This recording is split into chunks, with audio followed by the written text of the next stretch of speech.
Hello everyone, welcome to the second edition of the Gurumantra podcast, and here is your Guru Sharan Kumar. Today we have a student guest speaker, Ansh Bhansali, who scored 6 points in the ESS and got 38 points in the final IB score. Ansh was the Pathways World School Gurgaon head boy for the year 21 and 22.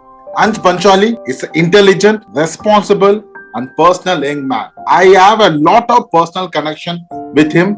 He is always a quick on his feet with sensible reaction in all the circumstances I have seen in the school. I feel confident in saying that he can handle any situation with thoughtfulness and full maturity when he was Pathways head boy. Ansh, welcome to the Gurumantra podcast and introduce yourself. Good evening, Mr. Guru Charan Kumar. It's great being a part of your podcast today. For everyone, my name is Ansh Bhansali. I've been in Pathways. I was in Pathways for 5 years, starting from 8th grade till I graduated from school. I was the head boy, as correctly mentioned by Guru sir. Currently, I am in college. I just started my college in Mumbai, Narsi Munji Institute of Management Studies. I am doing BBA Entrepreneurship and Family Business as my course for 3 years. Some of my hobbies are that I like driving, I like socializing, I like going to parties, I like eating, and I am somewhat focused in what I do. So I like doing my work efficiently, effectively, and hope for the best. Brilliant. Ansh, we will go some of the questions first related to ESS paper 1. What are the tips and tricks to remember the key terms in the paper 1? How did you follow the key terms to remember, Ansh? So first of all, the structure is that there are short questions first and then there's a 6 marker at the end. What I followed by my teacher's guidance is that I should always write the 6 marker first because it carries a very high weightage in the examination. So I would suggest if students feel comfortable, then they must write the 6 marker first. They should complete all the short response questions as and when they know the answer and skip the ones they do not know for the beginning. Later, when they're done with the 6 marker and the questions they know, they can come back to the answers to the questions they've left. And I think that time they can focus and, if they don't even know the answer, at least not leave it blank and write anything that comes to their knowledge, any concept or any content that they remember from the chapter or anything. So I would suggest that no one should leave anything blank. They should write something at least because there is no negative marking in IB. And one more important thing is that if it's a 1 mark question, for example, and if the student has 3 points in mind, I would say that 3 points should be written because again, there is no negative marking. So 1 answer out of the 3 answers could be correct. Brilliant. I know paper 1 students have to study a lot of the case study. So how you find the appropriate case study for ESS paper 1 to get a good score in the ESS? A very good question, sir, I must say. So I think the best place to find these case studies are the ESS book that the school provides us with. In that book, there is a section in almost every subchapter which mentions case study. And I felt that students in my batch, they used to skip that page. And I feel that that is not the correct thing to do because in IB, everything is about examples, concepts. So I think they must read that and be able to relate the ESS content with the real life. That is what case study is about. So the best place to find that is the book. And it is not only limited to the book. I think your website, ESS Gurumantra, I think that is a very nice place to find the case studies. If students have a look at the ESS revision tab, then all chapters case study is mentioned in that tab itself. So I recommend students to have a visit. Thank you, Ansh. Ansh, how do you approach and then method for the 6 mark question in the ESS paper 1? Because students always struggle to give a 6 mark at the last question in the ESS paper 1. So how do you approach? The rule I used to follow is that I used to read the question 3 times, but more importantly, read the command term 5 times because the command term is what makes us score the highest. If it's discuss, you discuss. If it's evaluate, you mention pros and cons both. You evaluate the situation. If it's explain, then you put as many examples as you want to. I feel that command term is what guides you about what to write. We should always, regardless of the command term, we should always have an introduction and a conclusion, even though if it's a short one. It gives the examiner a very positive impression of your understanding in ESS and it's really beneficial, I feel. Brilliant. Ansh, can you tell 2 methods which you have used to practice for ESS paper 1 on your journey of ESS? I will tell you 3 methods, sir. Definitely. Past paper, past paper, past paper. Fantastic. Everything, I think, the more you practice, the better you get. In ESS papers, if I take reference to paper 2 also, the paper length, according to the time, is quite of a struggle for students. And as and when you start practicing, you start noticing that, your speed has increased and you keep on developing from there. You have a hang of writing the answers, you have a hang of spontaneously getting answers in your mind as soon as you read the question. And in paper 1 it's very important because it is short response questions. So I feel that learning from your past papers, and like you correctly mentioned, the case study, I think from every chapter students must remember 1 or 2 case studies that they can use regardless of the question asking them to use a case study. Brilliant. So, Ansh, we will move to now ESS paper to some of the questions. I still remember before the final examination, you have written the answer, you came to me and you have given the feedback, and again you have studied the same question in different format. I always see there's a uniqueness in your paper 2 essay question. So, how to make an essay question uniqueness from the others? How did you make it? So to make an answer unique, first the basics need to be right. So hence you need to have an introduction, a body, a conclusion that bases your answer. Then we must know that we are not writing answers for the sake of it. We need to have all our concepts clear. We need to indulge with the question itself so that more thoughts, more concepts come into our mind. We must give appropriate examples, not give examples just for the sake of it, that I'm going to mention an example, the examiner is going to get impressed and they'll score.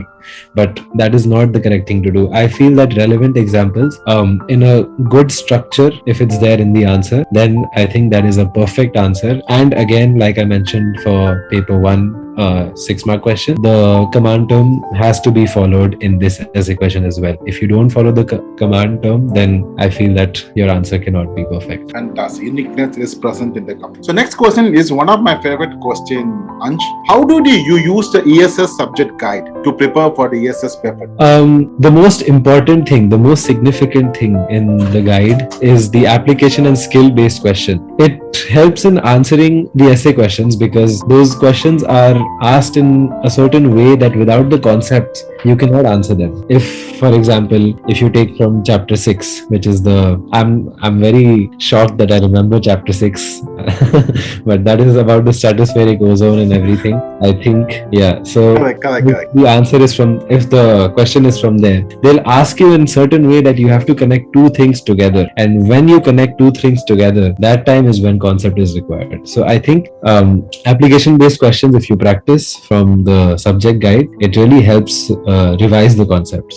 Another thing is that when, like for example in 11th grade we had online classes, that time I did not pay much attention for the classes. I don't know about the recent batches, but in the beginning of the course, teachers they explain all the weightage and everything about how much the IA is, how much the paper 2 will be, how much paper 1 will be, and students, they tend to forget how much the weightage is and all that. So I think if you have the subject guide with you, and if you keep remembering how much weightage is there in the IA and the paper 2 and paper 1, you will prepare yourself accordingly within the course of those 2 years to get the best results. So I think it guides the students on how much to study for paper 1, paper 2, and how much hard work you need to put for your internal assessment. Brilliant. So, Ansh, can you tell how should ESS students study for a few months before the final IB board exam for the ESS paper 2?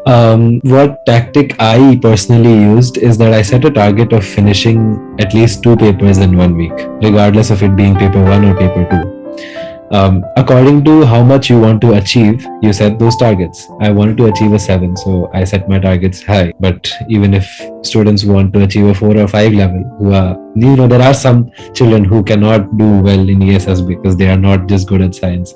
But it's okay. They can still set a target of finishing at least 1 paper a week that can get them, they can get a hang of it. And even if they haven't paid attention in the classes in 11th grade, for example, they will still have a hang of it and they'll still know how to answer the questions, which will definitely help them in their assessments. Another thing is that I wouldn't say always, because I have slept quite a few classes in ESS, but I think focusing on the revision classes, it really helps because teachers tend to revise all the important content of ESS that really helps students gather all the relevant information they require right before the assessment. So my suggestion to students is that if they try to learn content before exam, it is nearly impossible. But if they try and learn concept before exam, it may be possible. So learning concepts should be given more priority than learning content, because 8 chapters that you have learned in the course of 2 years, one can possibly not do that before like 2 weeks maybe. In 2 weeks, that's not possible. So I think concepts should be given more priority before exams than content. Brilliant. So Ansh, from your side, I want to know 2 tips to score 6 or 7 points in paper 2 for ESS students. Like I said earlier, in both the papers, ESS papers tend to be more lengthy than other subjects. So time management is the first and foremost important thing during the assessment. Time management in your exam has to be very nice so that you can complete all questions in a very nice way, with providing a qualitative answer, and it should be nice. So since the long questions, they carry 40 marks, for example, you need to know what to write, how to write, the structure, everything should be thorough before you enter the examination room, so that after you go there, you only plan according to the question, you plan according to the concept that you're going to use, and not keep thinking about what I need to write, how long I need to write, introduction is that. No, you need to have all that clear in your mind. The base should be established while you do revision, and once you go there, I feel that students have to be efficient enough to plan and organize their answer in about 5 minutes for each essay question, and then they need to make their hands like computers, then don't stop, and just keep writing. Perfectly said. So Ansh, now we are moving to next some of the questions related to ESS IA. I still remember your ESS IA, how much hard work, blood and sweat you have put it to get a very good mark in 6.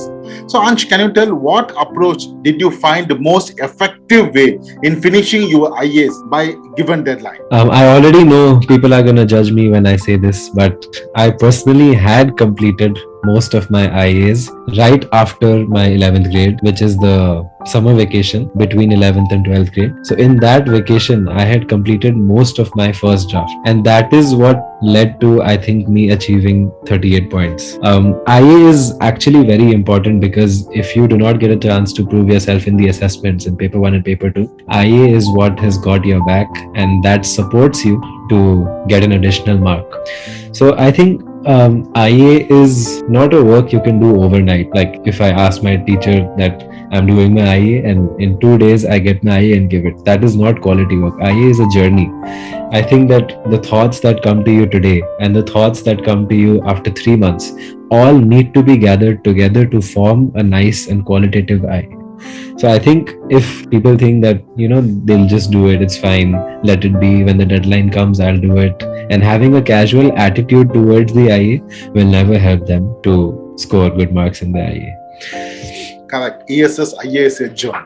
So Ansh, how did you process your raw data efficiently and accurately for ESS IA? I think the first thing that I noticed is that people were getting information from unreliable sources. First of all, students need to get their sources correct. They need to have, those websites that are globally known by people and that you can confidently say that the data will not be wrong, first of all.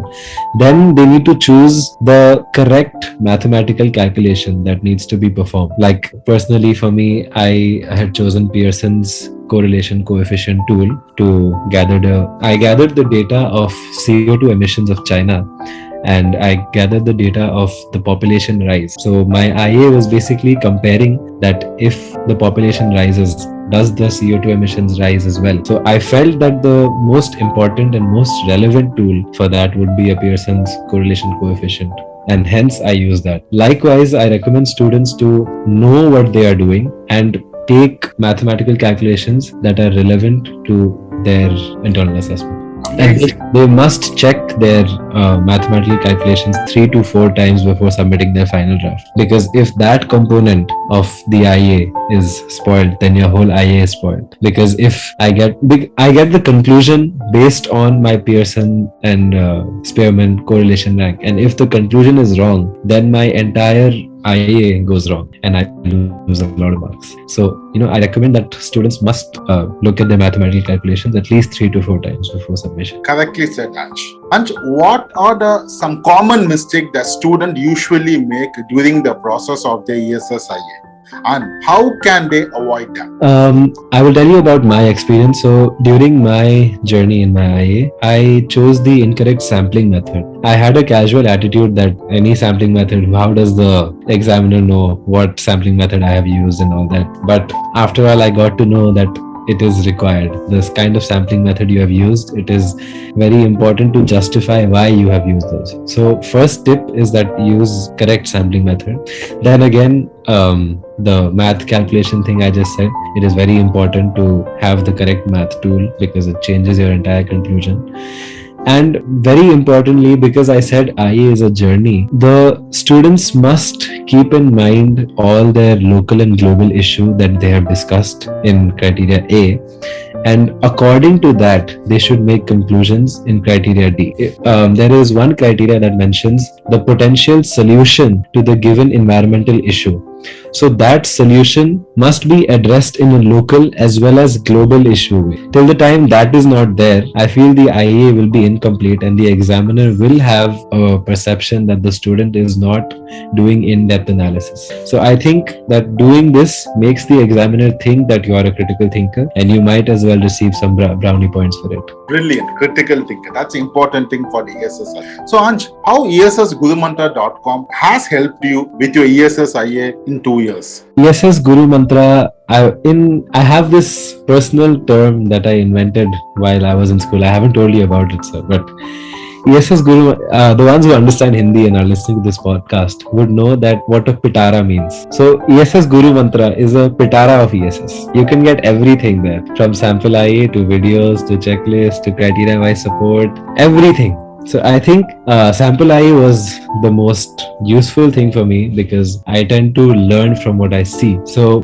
once I saw the sample IAs, those that scored high marks in the IAs, so those really helped me. Apart from that, students who do not who haven't started their journey with their IA, they must look at the detailed structure about the IA and what IB expects from ESSIE. All this has been mentioned in the website ESS Guru Mantra, and I feel that once a student reads all of that, they will have a path that they would want to go to. They would know what is required, then they would henceforth do what is required and save up on their time, do work effectively and efficiently. They can watch videos related to IA. I personally do understand a lot watching videos. It really helps me gather more and more information. A visual representation has always helped me in my IA journey. So I would say the videos that are related to the IA also really help. The checklist that is mentioned in the website really helps you feel confident about your IA and feel that nothing is missing in your IA. And you would know that what the examiner wants, and whatever you have written, you will have a reassurance that everything is there and you haven't missed out on anything. And I feel that if a student has all of this done, all of this together, then they can shape a very nice IA. Thank you, Ansh. I still remember the time we used to come to me and sit and getting the feedback from the ESSIA every time. So can you tell me how feedback from teachers really helped you to score a high points in the ESSIA? So first of all, I think that in all subjects in IB, teachers are supposed to give feedback. It is their job to do it, right? But students are the ones that need to be willing to ask teachers for any doubt that they might be facing. They need to reach out to the teachers. They need to collect as many doubts as they can and sort everything out with teachers. Because in assessments, students can get a benefit of doubt and an extra mark for that. But in internal assessments, I don't think that is the case. It is a detailed